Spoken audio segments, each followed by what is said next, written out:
Jillian L. Sagun with honors.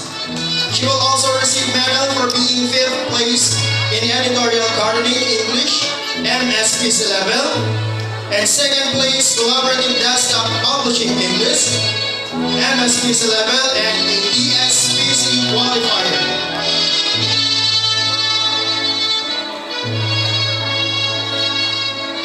For being the Eager Giver Awardee, 1 silver medallion for being the Star Giver Awardee, and 1 gold medallion for being the first place for being the Miss Star Intramural 2024-2025.